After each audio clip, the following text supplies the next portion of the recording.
Hello friends, Shashi Agarwal channel के अंदर मैं doctor Shashi Agarwal welcome you all. आज का जो हमारा सब्जेक्ट है वो है company law, corporate legal framework, और जिसके अंदर हमारा जो टॉपिक चल रहा था मेमोरेंडम ऑफ एसोसिएशन।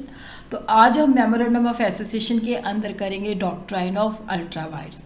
अगर आपको मेरा ये एफर्ट सही लगता है तो डू लाइक माय वीडियो, इसको शेयर कीजिए। और अगर आपने मेरे चैनल को पहले से सब्सक्राइब नहीं किया हुआ तो डू सब्सक्राइब। और this is my app Edusum app, जिसको गूगल प्ले स्टोर से आप लोग डाउनलोड कर सकते हो। ये जो ऐप है commerce, economics and management students को काफ़ी सारा फ्री स्टडी मटेरियल और काफ़ी सारे मॉक टेस्ट प्रोवाइड करती है, और उसी तरह काफ़ी सारे स्ट्रक्चर कोर्सेज भी यहाँ पे अवेलेबल हैं। तो कंपनी लॉ का भी स्ट्रक्चर कोर्स जो है अवेलेबल है। तो सबसे पहले हमें पता है कि कंपनी जो है एक आर्टिफिशियल पर्सन है। तो कंपनी का जो मेमोरेंडम ऑफ एसोसिएशन है वो उसका कंपनी का कॉन्स्टिट्यूशन होता है, चार्टर होता है। वो उसकी फंडामेंटल कंडीशंस के बारे में बताता है जिसके ऊपर कंपनी एस्टैब्लिश होती है।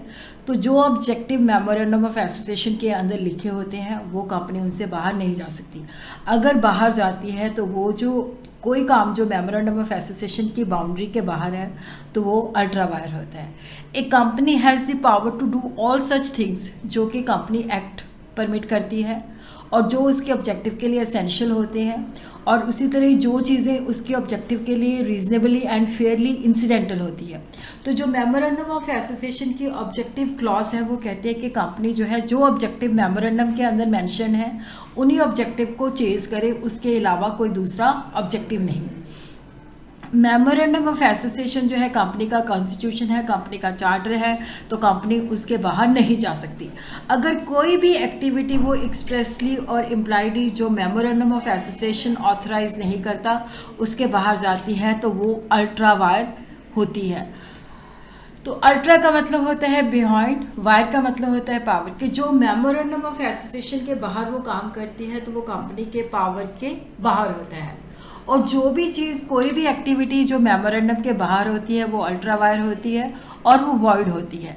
And act is said to be ultra vires जब इसको, चाहे वो लीगल है, बट अगर उसकी मेमोरेंडम ऑफ एसोसिएशन की जो ऑब्जेक्ट क्लॉज है वो ऑथराइज नहीं करती तो वो अल्ट्रा वायर है, जिसके अंदर क्या है कि कोई लीगल रेमेडी नहीं है। ना तो कंपनी किसी को स्यू कर सकती है, ना ही कोई थर्ड पार्टी कंपनी को स्यू कर सकती है। तो सच एक्ट जो है वॉइड है, इसको रेटिफाई नहीं किया जा सकता। कि चाहे सारे शेयर होल्डर जो है यूनानिमसली इसको रेटिफाई नहीं कर सकते। जो चीज़ मेमोरेंडम ऑफ एसोसिएशन के बाहर है वो चीज़ वॉइड है, नल एंड इफेक्ट है उसका। और ये जो रिस्ट्रिक्शन इम्पोज की गई है तो यहाँ पे क्या है कि जो शेयर होल्डर हैं, जिन्होंने इन्वेस्टर जो है, जिन्होंने अपना पैसा जो है कंपनी के अंदर इन्वेस्ट किया है, तो वो जो ऑब्जेक्टिव स्पेसिफाइड है उन्हीं पे स्पेंड होना चाहिए, उसकी बाउंड्री के बाहर नहीं जाना चाहिए। और उसी तरह जो क्रेडिटर है जो कंपनी को लेंड करते हैं तो वो भी जो पैसा है अनऑथराइज्ड ऑब्जेक्टिव पे यूज़ नहीं होना चाहिए। तो इस डॉक्ट्राइन ऑफ अल्ट्रा वायर के पीछे जो लॉजिक है कि यहाँ पे जैसे नेचुरल पर्सन है तो हम उसकी कॉम्पिटेंसी को जज कर सकते हैं कि ये व्यक्ति जो है मेजर है, साउंड है, डिस्क्वालीफाइड नहीं है। बट जो कंपनी है, क्योंकि कंपनी तो एक आर्टिफिशियल पर्सन है, उसका अपना बॉडी और माइंड नहीं होता, तो उसकी कॉम्पिटेंसी जो होती है उसके मेमोरेंडम ऑफ एसोसिएशन जो कि कंपनी का चार्टर होता है वहां से डिटरमिन होती है।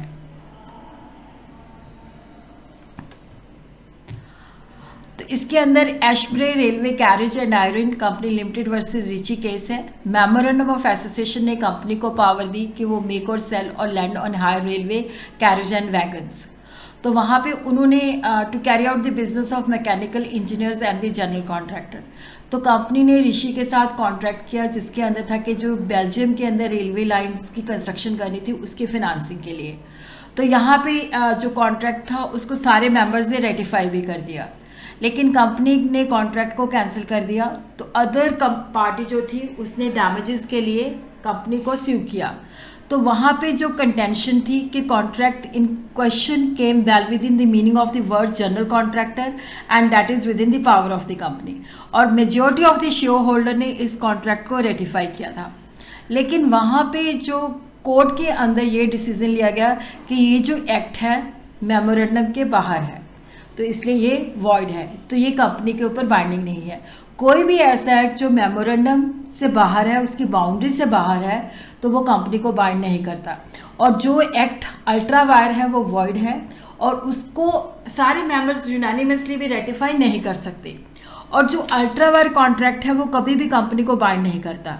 और उसी तरह ये इंट्रा वायर भी नहीं हो सकता, विद इन द पावर भी नहीं हो सकता by reason of estoppel, lapse of time, ratification etcetera.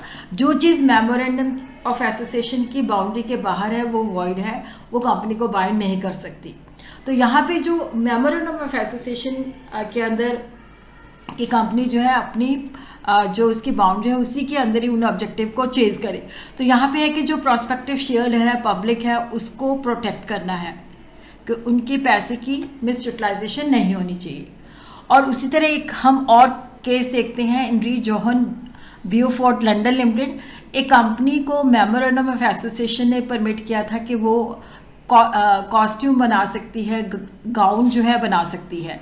और कंपनी बाद में क्या करती है कि वहाँ पे वो कहती है कि मैंने वनीर पैनल बनाने हैं जो कि कंपनी के ऑब्जेक्टिव के बाहर थे। और कंपनी ब्रिस्टॉल में इस पर्पज़ के लिए वनीर पैनल बनाने के लिए कंपनी भी सेटअप करती है। उसके बाद कंपनी लिक्विडेशन में चली जाती है। तो क्रेडिटर जो है डेट के लिए मुकदमा फाइल करते हैं। तो वहाँ पे जो है कोर्ट डिसाइड करती है कि क्रेडिटर जो है अपनी मनी रिकवर नहीं कर सकते, क्योंकि ये जो वनीर पैनल का बिजनेस था that was the outside the boundary of memorandum, वो जो है नल एंड वॉइड है। तो यहाँ पे वो अपना डेट रिकवर नहीं कर सकते। डॉक्ट्राइन ऑफ अल्ट्रा वायर से हमें ये पता चलता है कि जो एक्ट मेमोरेंडम ऑफ एसोसिएशन के द्वारा ऑथराइज नहीं होते वो वॉइड होते हैं, उसका लीगल इफेक्ट नल होता है।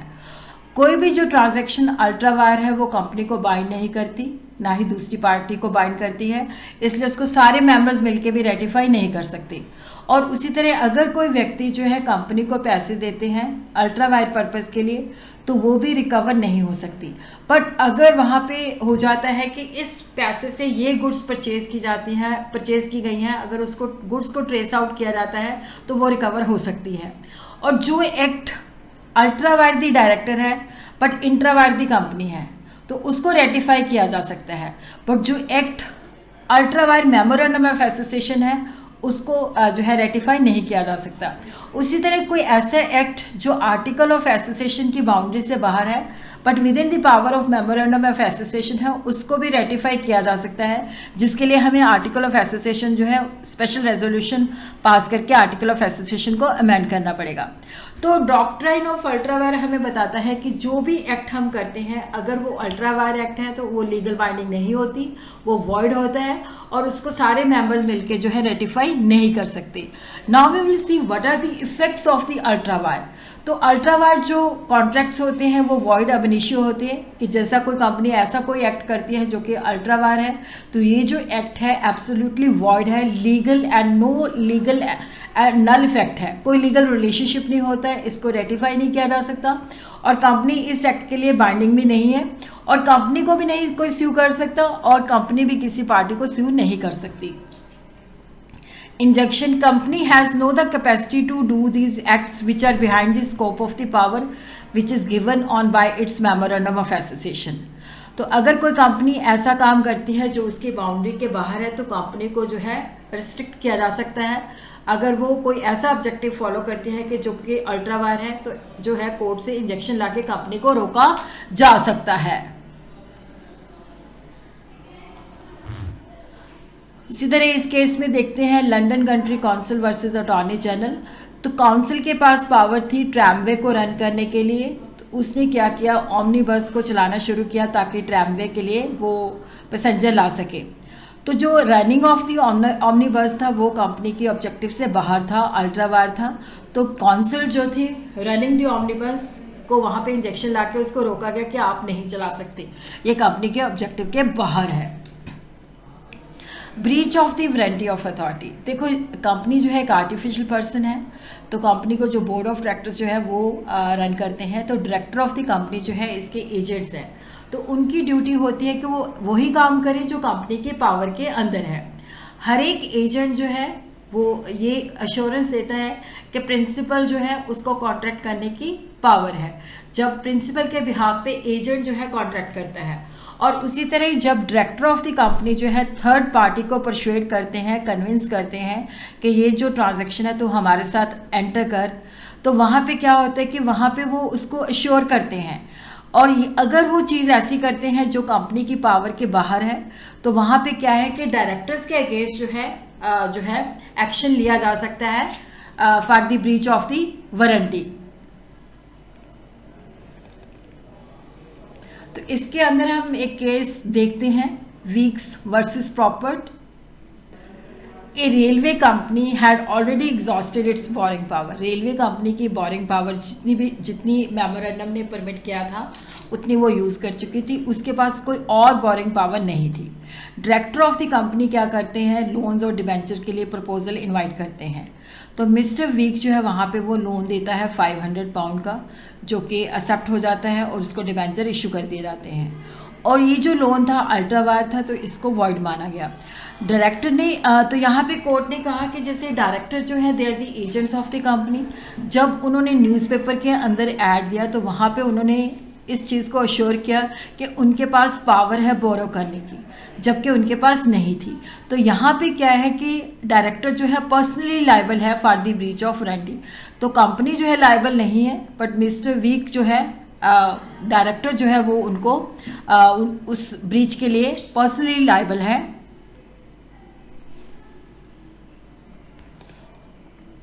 उसी तरह personal liability of the directors. तो यहाँ पे हम देखते हैं कि डायरेक्टर का ये कर्तव्य बनता है, डायरेक्टर की ये ड्यूटी बनती है कि जो कंपनी की मनी है, कि जो बिज़नेस का लॉफुल बिज़नेस है, जो मेमोरेंडम ऑफ एसोसिएशन परमिट करता है उसी के लिए यूज़ हो। और अगर पैसा जो है उसको अनलॉफुली डिस्पर्स किया जाता है तो उसके लिए डायरेक्टर जो होते हैं पर्सनली लायबल होते हैं, तो वो उनको मतलब भरपाई करनी पड़ेगी। और उसी तरह शेयर होल्डर जो है डायरेक्टर के अगेंस्ट एक्शन ले सकते हैं, उनको कंपेल कर सकते हैं कि कंपनी के जो फंड्स उन्होंने मिस एप्रोप्रिएट किए हैं वो कंपनी को रिफंड करें। तो इसके अंदर भी हम देखते हैं यहाँ पे Lakshman Swami Muralidhar versus life insurance corporation of India है। तो यहाँ पे डायरेक्टर को ऑथराइज किया गया था कि वो चैरिटेबल या जनरल पब्लिक या यूजफुल ऑब्जेक्ट के लिए पेमेंट्स कर सकते हैं। तो शेयर होल्डर का रेजोल्यूशन था कि डायरेक्टर ने 2 लाख रुपए जो था एक ट्रस्ट बनाया जो कि टेक्निकल एंड बिजनेस नॉलेज को प्रमोट करता था, उसको दिया। और कंपनी जो थी LIC ने टेकन ओवर कर ली थी। अब जो है कंपनी का एग्जिस्टिंग बिजनेस कोई भी नहीं था। तो कोर्ट ने कहा कि जो डायरेक्टर्स हैं वो कंपनी का मनी जो है चैरिटेबल पर्पज़ के लिए नहीं यूज़ कर सकते। तो ये जो पेमेंट है अल्ट्रा वायर है, तो डायरेक्टर ने ये जो पेमेंट की है वो कंपनी को रिफंड करे। और उसी तरह शार्पे रीक के केस में क्या होता है कि जैसे डायरेक्टर जो है आउट ऑफ कैपिटल जो है डिविडेंड पे करते हैं, जो कि अल्ट्रा वायर एक्ट है, और कंपनी वाइंड अप हो जाती है। तो वहाँ पे भी था कि डायरेक्टर जो है पर्सनली लायबल है, तो ये जो पैसा है कंपनी को उनको रिफंड करना पड़ेगा। और उसी तरह but the person who receives the money with the knowledge that the payment to him was ultra vires, तो वो भी जो है डायरेक्टर को कंपनसेट करेंगे, क्योंकि डायरेक्टर जो है कंपनी को पे करेंगे। और जिन लोगों को इस बात की नॉलेज थी कि ये जो एक्ट है अल्ट्रा वायर है बट उन्होंने मनी रिसीव की है, तो वो डायरेक्टर को जो है कंपनसेट करेंगे, उनको डायरेक्टर को जो है पैसे रिफंड करने पड़ेंगे।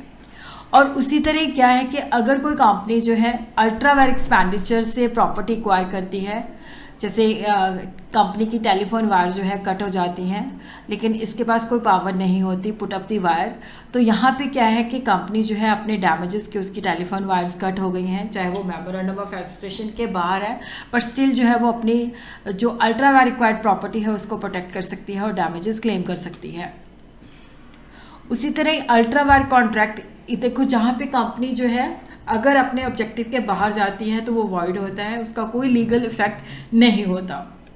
तो यहाँ पे हम एक केस देखते हैं, report Canning and land investment company. एक कंपनी जो है राइस मिल ऑपरेट करती है जो कि इसके पावर के बाहर है, और कंपनी अपने बायर को कुछ राइस सेल करती है। बायर जो है उनको वो राइस सेल करना पड़ता है क्योंकि वो घटिया क्वालिटी के होते हैं, तो उनको इस ट्रांजैक्शन की वजह से काफ़ी लॉस होता है। तो कंपनी उनको ड्राफ्ट देती है कि जो भी आपको लॉस हुआ है वो हम आपको पे करेंगे, लेकिन उसके बाद कंपनी लिक्विडेशन में चली जाती है। तो वहाँ पे परचेज़र जो होते हैं कंपनी को स्यू करते हैं, तो कोर्ट ये डिसाइड करती है कि परचेज़र जो है कंपनी को स्यू नहीं कर सकते डैमेजेस के लिए, क्योंकि ट्रेडिंग इन राइस जो थी वो कंपनी के ऑब्जेक्टिव से बाहर थी और वो अल्ट्रा वाइड ट्रांजैक्शन थी। जिसका कोई लीगल इफेक्ट नहीं था।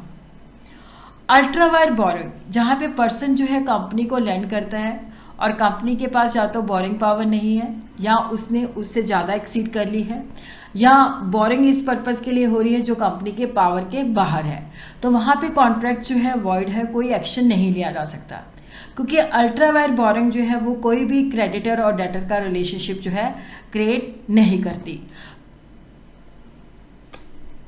तो वहाँ पे जो लेंडर है वो अपना पैसा रिकवर कर सकता है, प्रोवाइडेड कि अगर जो अल्ट्रा वायर उससे लोन ले गया है बट वो किसी ऐसे क्रेडिटर को पे किया गया है जो कि इंट्रा वायर है, तो वहाँ पे जैसे मान लो कि कंपनी लोन लेती है ए से जो कि अल्ट्रा वायर है, बट उसका भुगतान करती है बी को जो कि इंट्रा वायर है, तो अब बी की जगह पे वहाँ पे ए जो है उसका क्रेडिटर हो जाएगा, तो वो सब्स्टिट्यूट हो जाएगा। और उसी तरह lender may be able to trace his money into the asset which the company has purchased. अगर उस पैसे से कोई एसेट परचेज किया है तो वो ट्रेस करके उसको ले सकता है। जैसे सिंक्लियर वर्सेस ब्रोगम में हुआ है, एक बिल्डिंग सोसाइटी थी जिसने एक अल्ट्रा वायर बैंकिंग बिजनेस शुरू किया और बहुत सारा पैसा उन्होंने उधार उठाया, उसके बाद सोसाइटी लिक्विडेशन में चली जाती है, तो कोर्ट ने वहाँ पे क्या कि कस्टमर ने जो पैसे दिए हैं वो अल्ट्रा वायर कॉन्ट्रैक्ट के लिए दिए हैं तो वो स्यू नहीं कर सकते, बट वो अपना फंड्स जो उन्होंने मनी को सोसाइटी को दिया है ट्रेस आउट कर सकते हैं कि किस काम के लिए यूज़ हुआ है। उसी तरह अल्ट्रा वायर टॉर्ट्स के लिए company will be liable for the torts और crime committed in the pursuit of the stated objective, कि जो उसके ऑफिसर्स हैं, एजेंट्स हैं, अगर वो काम ऐसा करते हैं कि जो कंपनी के ऑब्जेक्टिव के तहत कोई टॉर्ट्स या क्राइम कमिट करते हैं तो वहाँ पे कंपनी लायबल है, बट अगर कोई अल्ट्रा वायर ट्रांजैक्शन है तो वहाँ पे वो लायबल नहीं है। तो वहाँ पे ऑफिसर, एजेंट और सर्वेंट ऑफ द कंपनी जिन्होंने ये एक्ट किया है वो उसके लिए पर्सनली लायबल होंगे। तो अब हम देखते हैं कि these are the exceptions to the doctrine of ultra vires. देखो, जो एक्ट जो है कंपनी की पावर के अंदर है बट डायरेक्टर की अथॉरिटी के बाहर है, उसको शेयर होल्डर जो है प्रॉपर जो है प्रोविज़न फॉलो करके रेटिफाई कर सकते हैं। कोई भी ऐसा एक्ट जो कंपनी की पावर के अंदर है बट इरेगुलर मैनर के अंदर किया जा सकता है तो वो शेयर होल्डर के कंसेंट के साथ उसको वैलिडेट किया जा सकता है। और उसी तरह कंपनी अगर कोई प्रॉपर्टी परचेज करती है जो कि अल्ट्रा वायर है, तो ये प्रॉपर्टी जो है उसकी कंपनी की रहेगी और उसके ऊपर पूरी मतलब वो उसकी सेफ्टी के लिए एफर्ट्स कर सकती है। While applying the doctrine of ultra wire, the effect which are incidental or consequential to the act shall not be invalid unless they are expressly prohibited, कि जो हमारे ऑब्जेक्टिव को पूरा करने के लिए कोई इंसिडेंटल है अगर उनको प्रोहिबिट नहीं किया गया तो वो सही है। और उसी तरह कुछ एक्ट जो है एक्सप्रेसली नहीं दिए हुए बट इम्प्लाइड है, जैसे कंपनी बोरिंग कर सकती है, अगर वो एस्टैब्लिश होती है तो ये इम्प्लाइड है, तो ये भी सही है। और उसी तरह अगर कोई कंपनी ऐसा एक्ट करती है जो आर्टिकल ऑफ एसोसिएशन से बाहर जाता है but with in the company के पावर में होता है तो वहाँ पे वो भी वैलिड होता है अगर प्रोवाइडेड कि आर्टिकल ऑफ एसोसिएशन को प्रॉपरली अमेंड कर लिया जाता है।